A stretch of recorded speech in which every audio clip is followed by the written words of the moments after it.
Welcome to View from the Markets. We're here today in Seoul, South Korea, with Jim Rogers, author of Investment, biker and famed investor. It's now a year since we last interviewed you. That time it was in Beijing.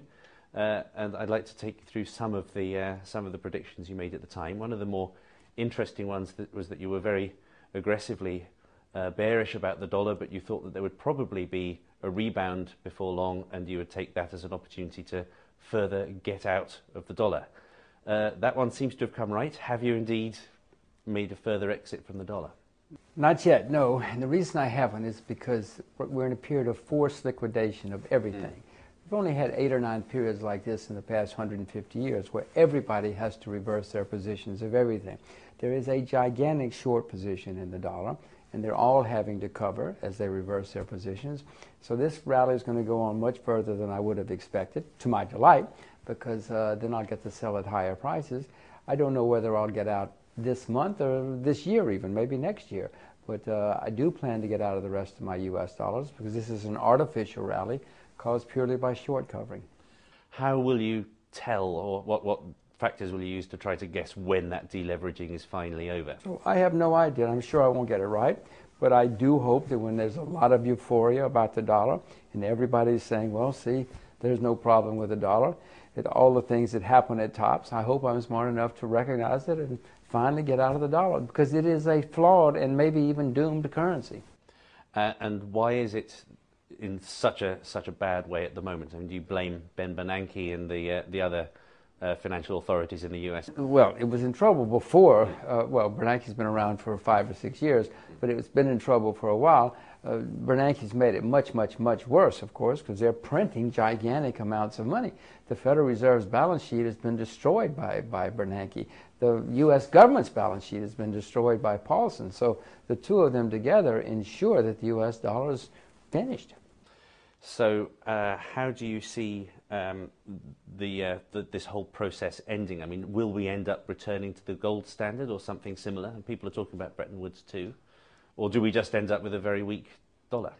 Well, Bretton Woods too, I don't know what they're going to come up with. I don't think they'll try fixed exchange rates again. I mean, I hope they're smart enough to know that that will not work in 2009, 2010.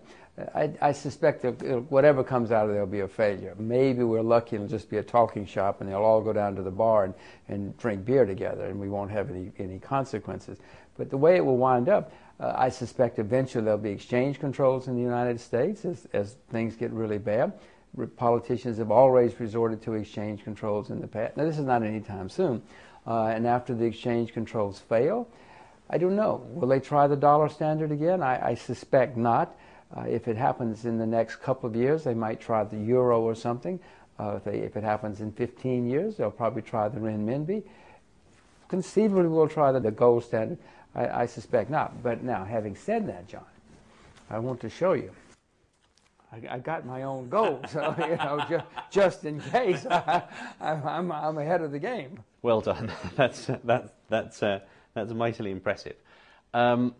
You sound very bearish. There's plenty of bearish people around at the moment. I mean, how severe do you think the recession that we appear to be heading for is going to be? Well, first of all, I'm wildly bullish on some things. We can come back to that. The recession is probably going to be the worst we've had since the Second World War. I mean, the excesses we had going into this recession was certainly the worst excesses we've had in a long, long time, perhaps in world history. I don't know any time when people could buy a house with no money down. I've never seen that. And many people in America could buy 4 or 5 houses with no money down and no job. I mean, that's unprecedented in world history. Then the bankers took it to car loans and credit card loans and student loans and LBO. I mean, everything. They were having so much fun with all these loans that they just spread it everywhere. Well, you don't clean out a problem like that, excess like that, in a year or two. It takes a long time. The politicians are exacerbating it. You remember in 1929 and 30, what should have been just a normal recession turned into the Great Depression because politicians all over the world made mistakes. It's happening again.